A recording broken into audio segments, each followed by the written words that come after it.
Uma boa tarde para você, minha amiga, uma boa tarde para você, meu amigo. Que bom contar com seu apoio, com a sua audiência aqui nesta que é a 10ª aula do projeto Uma Nova Visão para um Novo Tempo. Uma maneira diferente de estudar a Bíblia, de conhecer a Bíblia, conhecer a Palavra de Deus, que é a verdade e tem um direcionamento para a nossa vida, uma proposta de vida para cada um de nós. Você já conhece nossos canais no YouTube, Nova Visão para o Novo Tempo, no Facebook também com o mesmo nome. Eu te convido para conhecer também o nosso Instagram, Nova Visão para um Novo Tempo, para que você também, seguindo lá, possa, durante a semana, receber um lembretezinho da aula, quem sabe um filme, uma mensagem contando sobre o próximo assunto a ser discorrido, e você vai ficar sempre por dentro das novidades e sempre por dentro do que vem aqui na próxima aula ou do que aconteceu na última aula desse curso. Obrigado por estar conosco, obrigado por assistir. É muito importante que você se inscreva nos nossos canais, é muito importante que você dê lá o seu joinha, o seu like, tanto no Facebook como no YouTube, porque assim o conteúdo se torna mais relevante e consegue atingir mais pessoas, consegue ser divulgado e chegar para outras pessoas, além do que eu te peço sempre. Compartilhe esse conteúdo, compartilhe esse link agora para alguém da sua família, alguém querido que precisa, que deve, que gostaria de ouvir curiosidades e verdades sobre a palavra de Deus. O assunto de hoje é um assunto muito interessante. Nós falamos no final da aula passada, o Armando já deu uma dica do que seria tratado hoje. Hoje é um parênteses no decorrer do curso, e temos aqui o assunto sobre o Santo Sudário. Você já ouviu falar do Santo Sudário ou Sudário de Turim? Você conhece alguma coisa sobre o Sudário de Turim? Esse assunto, esse material, essa relíquia religiosa foi avaliada e estudada por inúmeros pesquisadores e cientistas. Inclusive historiadores ou profissionais da NASA estudaram efusivamente esse assunto, esse material, para chegar a uma conclusão. E aí? O sudário é real? E aí? O sudário é falso? O que isso tem a ver comigo e com você? E aí se ele for verdadeiro? E aí se ele for falso?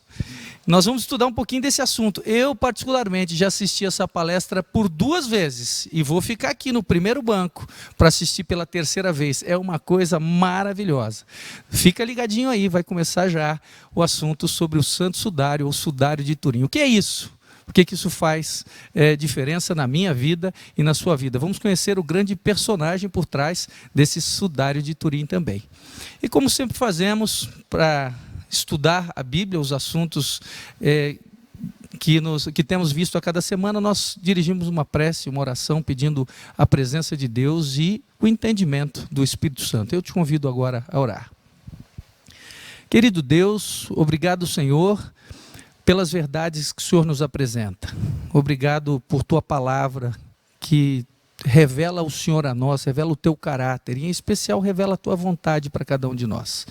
Ajuda-nos mais uma vez a entendermos os assuntos apresentados. Que o Espírito Santo nos prepare, nos ilumine, nos dê capacidade e entendimento. Nesse momento, nós pedimos em nome de Jesus. Amém. Vamos lá, Armandinho. Esse assunto é muito interessante. Eu falei que eu já vi pelo menos 2 vezes, mas eu sei que esse assunto também ele se atualiza muito rapidamente. Há novas pesquisas, há novas informações, e eu estou louco para ouvir. Eu sei que eu vou aprender ainda mais hoje. Que Deus te use mais uma vez. Obrigado, Roger. Espero que todos nós aprendamos hoje. Boa tarde a você, muito obrigado. Espero que tudo esteja bem e que bom que você está aqui conosco. O assunto de hoje é um assunto realmente polêmico e muito interessante. Este sudário é um objeto que está lá na Catedral de Turim e que dizem foi o lençol que envolveu o corpo de Jesus quando ele saiu da cruz. Então, como eram os costumes de sepultamento na Palestina nos tempos de Cristo? Hoje, quando a gente vai enterrar alguém, a gente põe dentro de um caixão, leva para o cemitério ou para o crematório.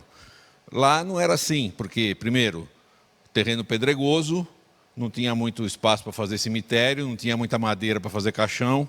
Eles embrulhavam o corpo num lençol e punham dentro de uma gruta.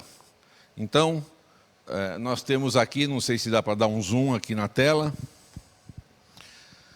reprodução artística de um sepultamento judeu no século I. O lençol era de mais de 4 metros de comprimento, ele envolvia todo o corpo do defunto, uma única peça, e isso era colocado dentro de uma gruta.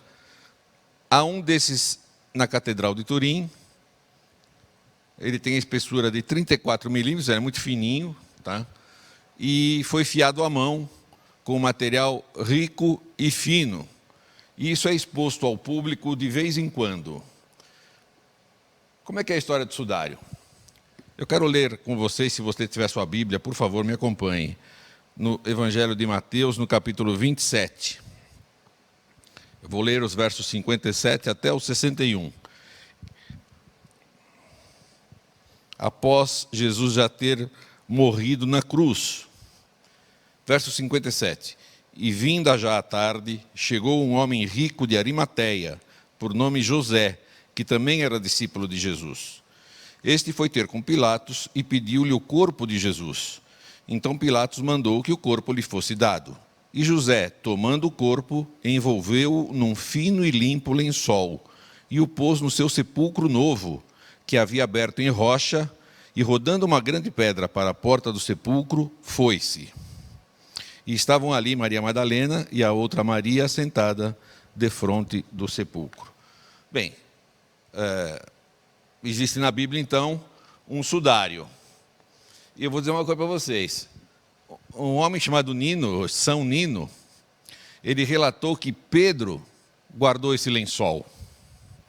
Então, esse lençol ficou com os apóstolos.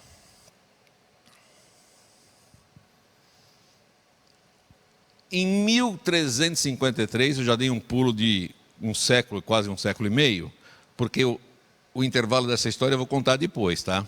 Dentro desta palestra aqui. Este sudário reapareceu na França, numa cidadezinha chamada Lirey, e nas mãos de um nobre francês que tinha ido para as cruzadas. E ele volta trazendo este material, este sudário. Esse sudário ficou na mão dessa família por 100 anos, mais ou menos, e depois ele foi transferido para uma capela, onde ele foi colocado numa urna de prata. E esta daqui é a urna de prata. Eu quero relatar isso para os nossos amigos da Visão Real Leste, que eu estou mostrando aqui uma caixa de prata, muito bonita, no formato de um tijolo comprido, onde esse lençol foi dobrado e colocado dentro. E o que aconteceu? Em 4 de dezembro de 1532, aquela capela pegou fogo, e esta caixa de prata ficou envolvida em chamas, e alguns pingos da prata entraram dentro do interior da caixa e queimou o sudário. Algumas partes do sudário ficaram queimadas. Essa caixa foi jogada dentro da água para que não estragasse toda a peça.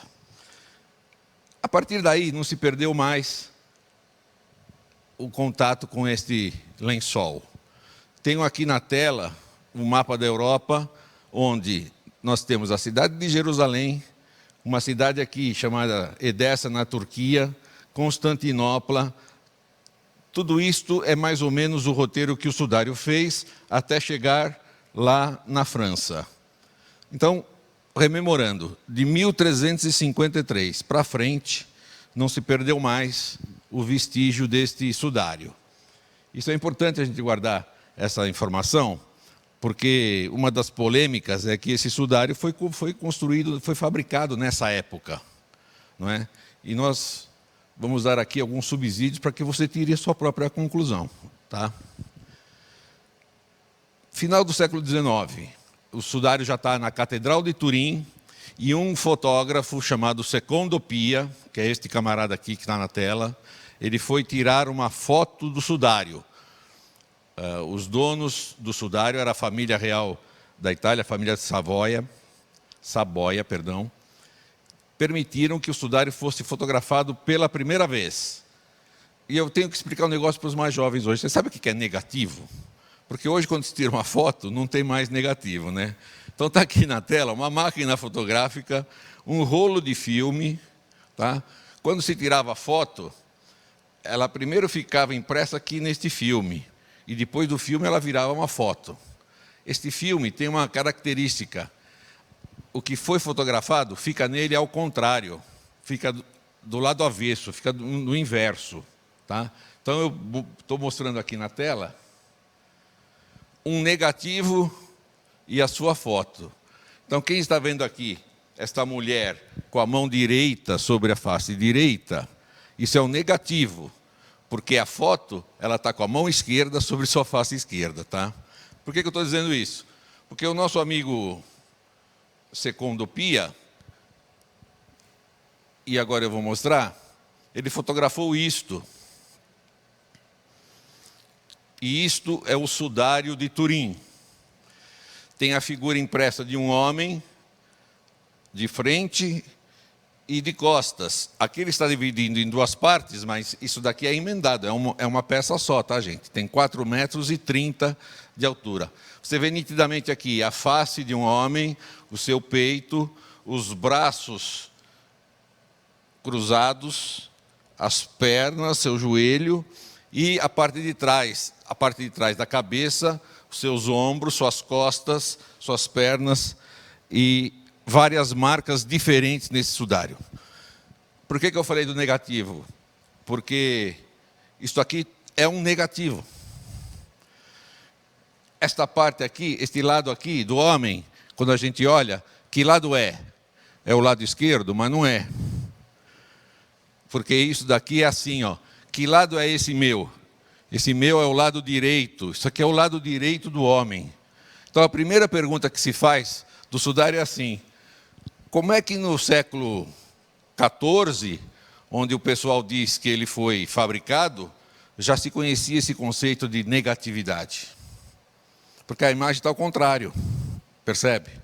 O que você tem aqui? Partes chamuscadas, fruto desse incêndio na capela de 1532, remendos que foram feitos pelas freiras carmelitas, manchas de água, porque ele foi jogado dentro da água, sangue, dobras do linho e uma imagem de um homem.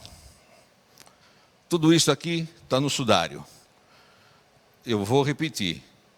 Partes chamuscadas e remendadas.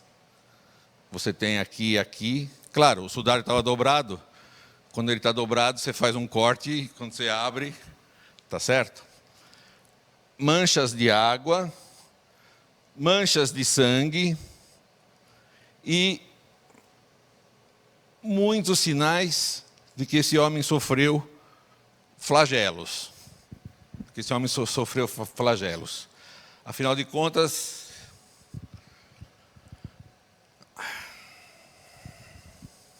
um lençol de linho de 4,36 por 1,2 m. Estima-se que esse homem aí tivesse 1,81 m de altura, com cerca de 80 quilos de peso. Esse homem foi crucificado. Morreu crucificado. Por que falam isso?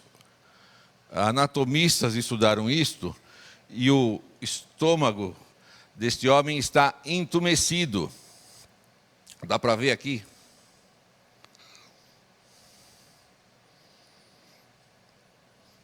Essa imagem ficou boa, obrigado. Está entumecido.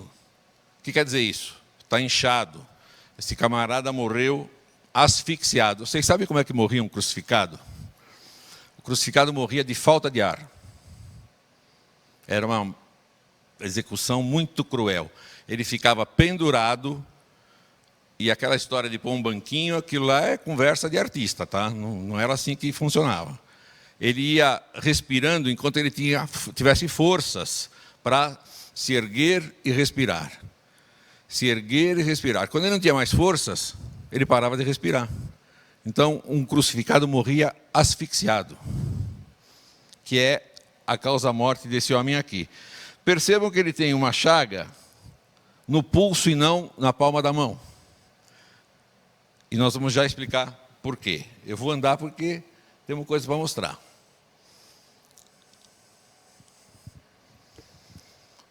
esta é a cor original do sudário. Esta cópia que eu estou mostrando aqui está em branco e preto, que ela fica mais nítida. Tá? Aqui você vê mais ou menos o corpo de um homem. A cabeça está aqui, a parte da frente, a parte de trás. Tá? Mas quando está no negativo, que na realidade é o positivo, você vê melhor. Tá? 1978 foi a maior pesquisa sobre o sudário que foi feita. Vieram cientistas do laboratório de Los Alamos, aquele laboratório que faz os foguetes para a NASA. Eles trouxeram 40 toneladas de equipamentos, está aqui o descarregamento disso, 72 caixotes de sofisticados equipamentos. Eles estudaram isso de uma maneira muito organizada, sabe? Foi um estudo muito sério. Eram 40 cientistas de várias áreas da ciência, cada um fazia a sua pesquisa. Você vê aqui esse camarada chamado Don Devan examinando o sudário através de um macroscópio. Tá? A parte posterior do sudário foi examinada pela primeira vez. E interessante, na parte de trás do sudário não tem nenhuma marca, não tem nada. A imagem só está na parte da frente. Tá? Essas pessoas, cada uma na sua especialidade, estudavam o sudário. Aqui nós temos um outro cientista. Depois eles sentavam no fim da tarde para relatar as suas descobertas. E mais, cada cientista de cada área tinha uma tarefa, ele tinha que consultar outros 10 colegas da área dele. Então, desses 40 cientistas, 400 participaram da pesquisa do sudário. Tá? Muita coisa. O professor Francis Filas, da Universidade Loyola de Chicago, foi encontrada sobre os olhos do homem do sudário 2 moedas. Isso tem uma explicação. Aliás, tem algumas explicações, né? Dizem que era para fechar as pálpebras, para que as pálpebras ficassem fechadas, mas tinha que ser uma moeda. Vamos nos lembrar que existia uma mitologia onde a pessoa que ia para o mundo dos mortos, para atravessar para o lado de lá, tinha que atravessar o rio e tinha que pagar o arqueiro. Tá certo? E eu vou contar uma coisa para vocês. Eu conheci uma pessoa que disse assim, no sepultamento de um tio dela, ela viu a prima, filha do defunto, colocar uma moeda lá. Desculpe eu rir, não devia rir. E ela perguntou, o que você está fazendo? Estou pondo a moeda para o meu pai atravessar o rio. E a prima falou, então põe 2, porque o meu pai deve estar do lado de cá até agora. Desculpem, gente. Mas isso veio da mitologia grega, tá? Mas está lá. Então, para quem fala que o sudário é falso e foi feito no século XIV, como é que eles tinham uma moeda do primeiro século? Porque essa moeda é um lepto cunhada por Pôncio Pilatos. E como é que ela apareceu no século XIV? Vamos lá. Esse sudário tem uma característica. Tem um negócio chamado VP8, porque é uma imagem bidimensional, largura e comprimento. Acontece que quando se reproduz isto neste aparelho, ela fica tridimensional. Deixa eu ver se eu tenho uma outra. Aqui. Dá para ver aí o homem? A imagem da face em 3 dimensões. Como é que um objeto de 2 dimensões cria uma imagem de 3 dimensões? Não existe outro objeto neste planeta que deu um desdobramento desse. Criar uma imagem tridimensional a partir de uma imagem bidimensional. Percebe? As coisas começam a ficar assim, misteriosas, né? O que aconteceu com esse pano? Olha aqui. Os cientistas ficaram intrigados com as propriedades misteriosas e originais da figura do sudário. Tá? O cientista Max Frey, botânico, ele encontrou nas fibras do sudário pólens de diversas plantas, de diversas regiões, de Jerusalém, da Palestina, da Ásia Menor e da França. Então, se isso foi uma fraude, o camarada, além de ter encontrado moedas do tempo de Pilatos, ele se preocupou em pôr pólens de plantas da Palestina nas fibras do sudário. Tá? Vai anotando isso. Isto daqui é um capacete de espinhos que foi feito baseado no sudário. A gente, quando fala em coroa de espinhos de Cristo, a gente pensa aquela coroinha assim que envolve a testa e o couro cabeludo na parte de trás da cabeça, mas pelas marcas do sudário, a gente vê bem aqui na parte posterior da cabeça, toda a cabeça está ferida. Então essa coroa de espinhos tinha mais ou menos esta conformação, tá? E foi colocada, segundo a Bíblia, na cabeça de Cristo a pauladas.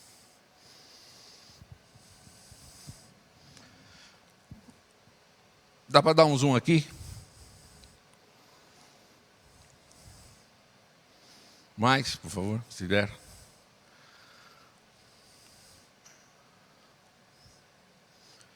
Segundo os ângulos dos flagelos que este homem sofreu, ele ficou amarrado nesta posição, arcado assim para frente, e levou chicotadas dos dois lados. E o chicote era um chicote chamado flagrum, que ele tinha na ponta 2 bolinhas de ferro ou um ossinho. Daí vem a palavra flagerum, desse instrumento chamado flagrum. A pessoa era flagelada. Tá? Tem mais de 120 marcas de açoites neste homem, na parte de trás das pernas, em todas as suas costas, na frente. Significa uma coisa isso daí. Ele não foi flagelado por judeus, porque o judeu flagelava 40 chicotadas menos uma. Era a lei judaica. Esse camarada levou mais de 120 chicotadas. Ele tem um ferimento entre a 4ª e 5ª vértebras do lado direito, hein, gente? Vocês estão vendo aqui que é lado esquerdo, mas está no negativo, está invertido. Do lado direito saiu sangue do peito desse homem. Estas eram as pontas de lanças que a arqueologia mostra, tá? Esta, provavelmente, foi a ponta de lança que feriu o homem do sudário. Ele tem marcas em ambos os omoplatas. A gente vê aqui uma dilaceração, como se ele tivesse carregado algo pesado. E a Bíblia fala que Jesus levou provavelmente só o patíbulo. O que é o patíbulo? É a parte horizontal da cruz. Porque a cruz era muito pesada, não dá para carregar a cruz inteira. A parte vertical já ficava lá, espetada no chão, esperando o prisioneiro trazer a trave horizontal. E isto está marcado, mas visivelmente, né, nesse sudário. Eu começo a pensar assim, ó, o fraudador do século XIV, ele tinha um monte de informação, né? Percebe? O espaço de Destô. O espaço de Destô é um espaço entre os ossos do pulso, onde era martelado o cravo. Por que era aqui no espaço de Destô e não na palma da mão? Todo crucificado que a gente vê está na palma da mão. Porque com o peso do corpo, aquilo se rasgaria e o corpo cairia da cruz. Então nós temos aqui o Dr. Barbet, que na década de 30, com a licença do governo francês, crucificou corpo de indigentes. Eu tenho o livro dele aqui, só para vocês verem. A Paixão de Cristo, segundo o cirurgião. E ele escreveu um livro inteiro só para falar de crucifixão. Quando se crucifica no pulso, o corpo fica na cruz. Aí vem uma pergunta. Gente, se isso daqui é do século XIV, como é que esse camarada contrariou tudo que se conhecia na época, onde todo crucificado era retratado com os pregos, com os cravos nas palmas das mãos? E esse cara foi contra tudo que se fazia na época. E outra coisa que eu vou dizer, esse camarada teve a coragem de retratar um Jesus nu. Porque esse homem apanhou nu, tá? Aquele calçãozinho que põe nas artes é generosidade do artista, tá? Porque ele apanhou sem roupa. Em 1988 foram feitos testes de carbono 14 que determinaram que o sudário era de 1260 até 1390, foi esse o intervalo que eles deram. Esse teste já foi amplamente refutado, tá? No ano 2000, Joseph Marino e Sue Benford, eles fizeram uma contraprova e chegaram à seguinte conclusão: o sudário tem muitos remendos. As partes que foram analisadas para o teste de carbono 14 em 1988, pegou uma parte do sudário e uma parte do remendo. E aí o teste resultou errado. Tem mais refutação. Esse Leôncio Garça Valdez, um microbiologista texano, ele disse o seguinte, e ele provou cientificamente: nas tramas do tecido, com o passar do tempo, criou-se uma camada de bactérias chamada bioplástica. E o que o teste do carbono 14 identificou foi a idade dessa camada de bactérias. O cientista Dmitry Kuznetsov, ele descartou o teste do carbono 14 por outro viés, vamos dizer assim, por outro viés. Ele escreveu um livro, Será que é o DNA de Deus, isto aqui? Enfim, aquele teste do carbono 14 foi refutado muito, a ponto do diretor da Universidade de Oxford, que foi um dos que fizeram esse teste de carbono 14 naquela ocasião, ele se retratou. Ele disse assim: olha, a gente deveria ter feito os testes repetidamente para determinar se o primeiro teste estava certo, mas com o santo sudário não dá para fazer, então a gente pode descartar talvez o que foi feito em 1988. Vou voltar a contar a história do sudário. Edessa era uma cidade na Turquia, e o rei de Edessa ficou doente, Jesus ainda estava vivo. Ele mandou uma carta para Jerusalém, pedindo para que Jesus viesse curá-lo. Quando a carta chegou, Jesus já tinha morrido. E diz naquela história que mandaram o sudário para o rei de Edessa. E ele, quando viu o sudário, diz que ele se curou. E o sudário ficou lá, nessa cidade que hoje é na Turquia. Ele guardou essa relíquia dentro de uma caverna que foi cimentada, e com o passar do tempo se esqueceram disso. Acontece que, em 1544, teve um terremoto, a caverna abriu e encontraram o sudário lá dentro. Tá? Esse sudário recebeu o nome de Aquiropita. Vamos fazer uma análise de grego aqui. A, 100. Quiro, mão. Quando você vai ler a mão, você vai na quiromante. Não é isso? Pita, pintada. Pintada sem mãos. Era o nome que já tinha naquela época. Sabe por quê? Todos esses testes que foram feitos não encontraram no sudário nenhum vestígio de tinta. Então, você tem marca de queimadura, marca de mancha d'água, mancha de sangue. Mas e essa figura? Ela não foi pintada, não tem tinta nele. E isso já era conhecido em 544. Continuando a história. Isso aqui é muito interessante, gente.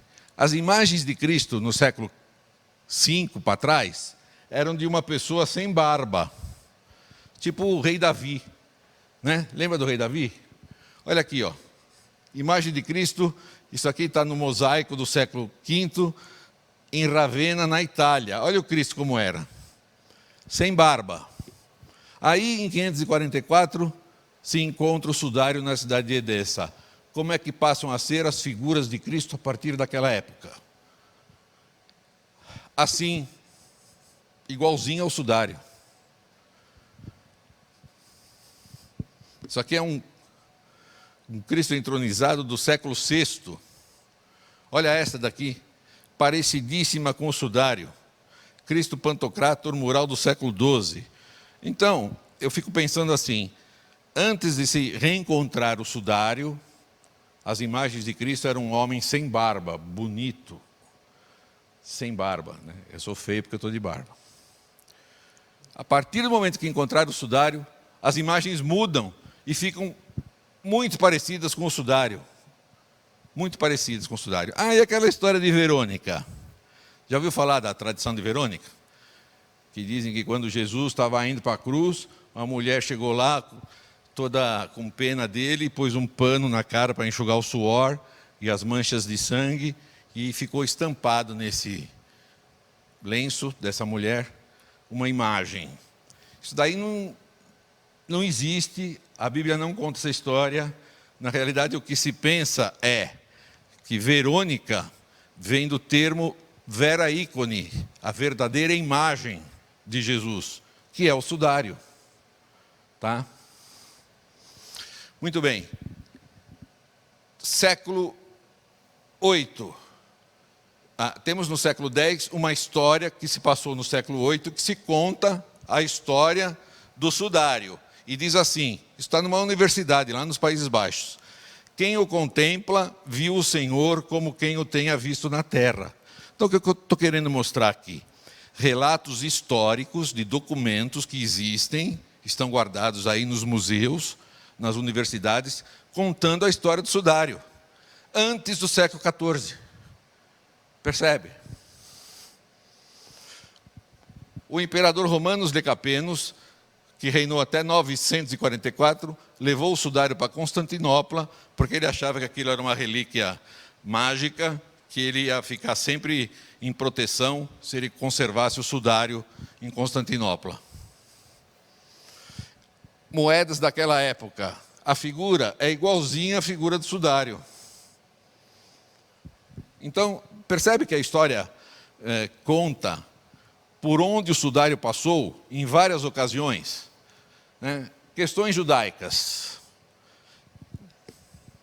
Um dia eu estava fazendo essa palestra em Curitiba. Aí me chegou um senhor espanhol e falou assim, e o sudário que tem em Oviedo? Em Oviedo tem um pano lá, que é este, que eles tratam como sendo um lençol que cobriu o rosto de Cristo. A análise forense determinou que o sangue que tem no sudário de Oviedo, ou no lenço de Oviedo, é o mesmo que tem no sudário. Análise forense. O que nós descobrimos então? Que o que está em Oviedo cobriu o rosto de Cristo e aqui cobriu todo o corpo de Cristo. Porque quando a gente lê na Bíblia, diz que João, quando entrou no sepulcro, viu os lençóis, no plural. Tá? Então, o de Oviedo combina exatamente com esse que está em Turim. Tá? Microscópio de exploração eletrônica foi utilizado para determinar isso nos dois artefatos. O Santo Sudário está lá em exposição na catedral da cidade. Ele é desse tamanho, você percebe que ele envolve o rosto de uma pessoa. Isso daqui é um pólen que era de uma planta que existia em Jerusalém. Existia, não existe mais. Mas está no sudário. Percebe? Pólen identificado, a espécie botânica Helichrysum, existente no sudário de Turim. Professor Giulio Fanti, da Universidade de Pádua, ele fez, baseado nisto aqui, ele é professor de mecânica, ele fez um corpo tridimensional com as marcas da flagelação.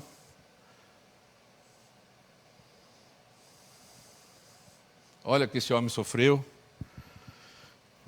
Giulio Fanti, fazendo sucesso na Europa. Eu quero dar um abraço aqui para a família Fanti de São Paulo, meus amigos.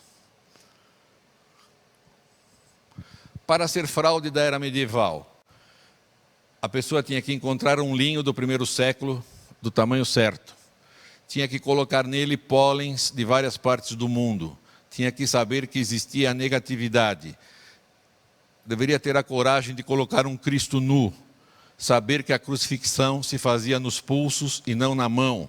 Ter 2 moedas cunhadas por Pôncio Pilatos. Não respeitar as 39 chibatadas dos judeus. Conhecer o flagrum, descoberta arqueológica séculos depois. Saber que a coroa de espinhos não foi apenas na testa. Formar uma imagem sem tinta, sem pigmento ou outra técnica, ainda desconhecida pela ciência moderna.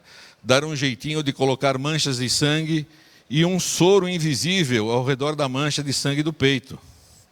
Porque aqui tem sangue e um soro em volta. Mas o Evangelho de João diz que quando o soldado deu uma lançada, saiu sangue e água do peito de Cristo. É intrigante, não é?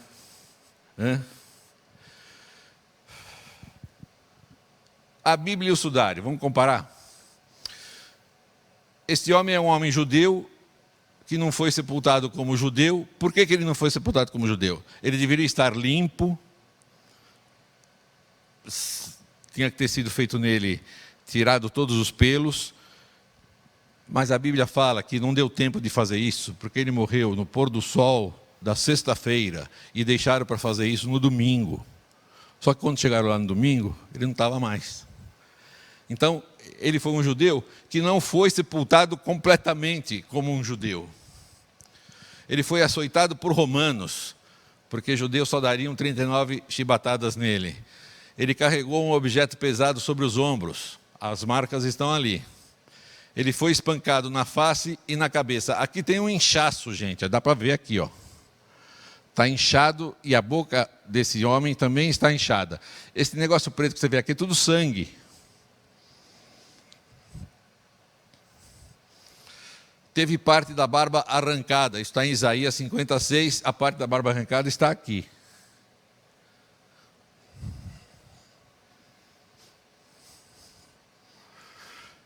Teve uma perfuração do lado direito do peito, já mostrei isto. Ele usava uma trança de rabi, a trança está aqui, ó, bem visível. Uma trança de rabi, de mestre. Pô, esse camarada que fez essa fraude era sabido, hein? Fala.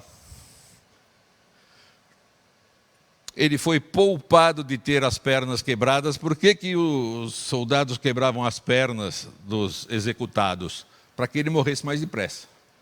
Porque sem a sustentação da perna, ele perdia a respiração mais rapidamente e morria asfixiado mais depressa. Mas esse homem não teve as pernas quebradas. Ele tem feridas nos joelhos, sugerindo queda, estão aqui as feridas. Feridas nas mãos e nos pés.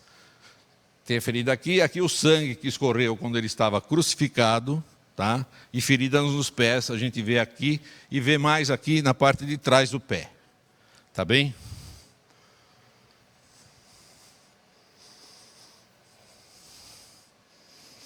Em 1970, o matemático Bruno Barberis, da Universidade de Turim, calculou as probabilidades de que o homem do sudário não seja Jesus Cristo, baseando-se em somente 7 elementos comuns entre a descrição dos evangelhos e o que se vê no sudário. Ele chegou à seguinte conclusão: existe uma chance em 225 bilhões de que ele não seja Jesus. E aí? Agora eu quero que você veja aqui, por gentileza, gente, dê um close aqui.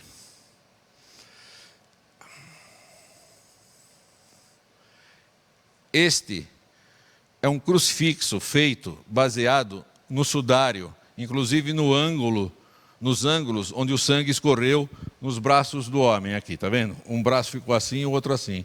Olha o que esse homem sofreu, que o sudário conta. Olha isso. Uma maceração aqui e aqui, onde a cruz provavelmente se apoiou, joelhos machucados, todo ferido, todo ensanguentado. Esse homem era o criador do universo?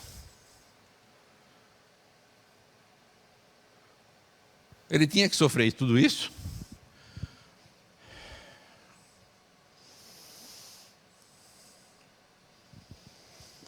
Este aqui é o professor Nelo Balocino, e eu vou responder aqui a pergunta que algum amigo já me fez. Eu examinei as várias tentativas daqueles que procuraram reproduzir o Sudário de Turim com técnicas diversas. Inclusive hoje, há uma tentativa feita de se fazer algo parecido, com técnicas modernas, chega-se perto, mas não chega-se em tudo. Quando se examina nos microscópios eletrônicos, a diferença é imensa. Tá? Se é Jesus, faz diferença para você essa palestra? É interessante conhecer o lençol desse homem. Eu vou dizer para você o que é interessante. Sabe o que é interessante? Conhecer o homem do lençol. Isso é interessante. Tá? Eu vou dizer para você uma coisa. Eu assisti essa palestra há 41 anos atrás. E foi a partir dela que eu comecei a me interessar por quem era esse homem chamado Jesus. Então, se isso aqui é uma fraude, nós sabemos que não pode ser de Deus. E o rei da fraude é quem mesmo? É o inimigo, né? Comigo ele tomou um gol contra. Porque se isso é fraude, foi através da fraude que eu conheci Jesus. Tá? Eu te desafio a conhecer Jesus. Eu vou te perguntar uma coisa. Thomas Jefferson foi um pai da nação americana, um dos fundadores da nação americana. Ele gostava de ler o Evangelho. Ele extraiu do Evangelho com as lições de moral de Jesus e retirou dos Evangelhos as partes que considerava que se referiam à divindade de Jesus. Então ele queria a ética de Jesus, mas não queria a parte divina de Jesus. Ele fez um Evangelho baseado no que Jesus falou e ensinou, nos milagres e nas coisas que Jesus disse quem ele era, eu e o Pai somos um, ele aboliu tudo. Eu gostaria de ter uma máquina do tempo, voltar lá e perguntar para o Thomas Jefferson o seguinte: Senhor Jefferson, o senhor não aceita que Jesus é Deus, mas o senhor aceita tudo que ele falou de bonito, de moral e de ético. Então, se o senhor não aceita que ele é Deus, ele era um mentiroso, e o senhor pega tudo que o mentiroso falou e aceita como moral e ético? Não está meio incoerente isso aí?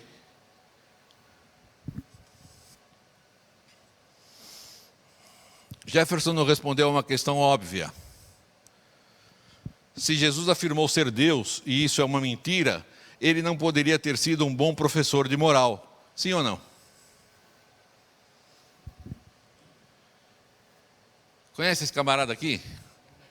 Bono Vox, líder da banda irlandesa de rock U2.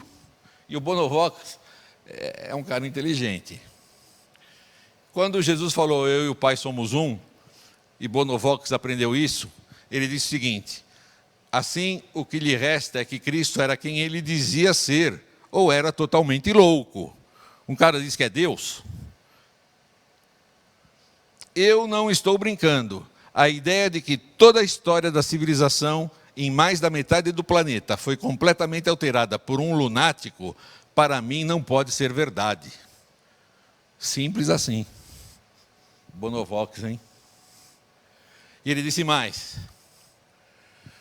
Cristo dizia, não estou dizendo que sou um professor, não me chame de professor. Não estou dizendo que sou um profeta, não me chame de profeta. Estou dizendo que sou a encarnação de Deus. Jesus é Deus encarnado. Se esse sudário é de Jesus, Deus sofreu tudo isso que a gente viu. Isso tem uma explicação e um porquê. Você vai ter que voltar à aula que vem para saber porquê. Tá?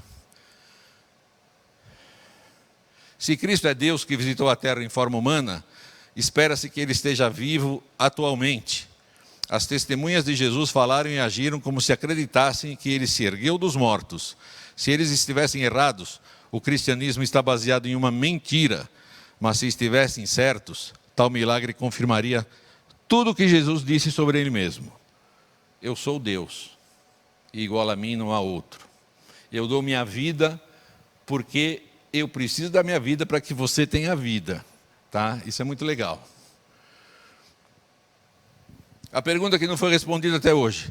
Como é que a imagem do homem entrou no pano? A imagem das queimaduras, da água, do sangue, ok. Mas como é que a figura entrou no pano? O cientista Ray Rogers lançou a teoria de que um aquecimento muito rápido transmitiu calor e chamuscou o sudário. O Dr. Eric Jumper disse que uma queimadura muito rápida, com muita liberação de energia, formou essa imagem no linho, de forma tridimensional, altamente detalhada e muito nítida, em toda a extensão do sudário. Não foi gradativa, não começou num único ponto para se espalhar a partir dali. A matéria transformou-se de massa em energia, e essa radiação rápida, de muita intensidade e curtíssima duração, projetou a imagem que ficou impressa no pano. Vocês estão entendendo o que eles estão querendo dizer? Eu vou mostrar aqui. Este é um livro, A Verdade sobre o Sudário. Este é outro livro, O Sudário de Turim. Cientistas que se tornaram cristãos depois de estudarem o sudário. Vocês sabem o que eles estão querendo dizer? Eles estão querendo dizer que o sudário é a foto instantânea do momento da ressurreição de Jesus. É isso que eles estão querendo dizer. Que essa liberação de energia rápida e intensa marcou o sudário quando Jesus recebeu de volta a sua vida que Ele entregou por você e por mim. Camarada, Jesus sofreu tudo isso aqui, foi por nós. Eu não sei se você gostou dessa história do lençol do homem, mas vou dizer uma coisa para você. Vem comigo estudar a história do homem do lençol. Essa história é maravilhosa. Se isso aqui é verdade, Deus se fez homem, morreu por você e ressuscitou. Tem uma coisa, se Ele falou tudo isso e tudo isso é verdade, e eu creio que é, que Ele falou que vai voltar para nos buscar. Eu também creio que isso seja verdade. Eu quero estar lá. Eu quero estar lá. Vou pedir para você um crédito de confiança. Vem a semana que vem, vamos ver o que esse homem, que dizia ser Deus, e que não é louco, não era um lunático, era Deus encarnado. Vamos ver o que ele fez aqui e por quê. E o que ele quer que a gente aprenda e por quê. Tá bom? Feche seus olhos, vamos orar. Pai querido, nós te agradecemos porque não sabemos se esse lençol é verdade, se esse pano mostra o instante da ressurreição de Jesus. Mas eu quero te dizer o seguinte, nós acreditamos que Jesus ressuscitou e nós acreditamos que Ele vai voltar para nos buscar. Que o Senhor impressione cada pessoa aqui, para que, mais do que conhecer este pano, queira conhecer o homem deste lençol. Que o Teu Santo Espírito trabalhe com eles, Teus santos anjos os protejam. Eu te peço por Jesus. Amém. Muito obrigado.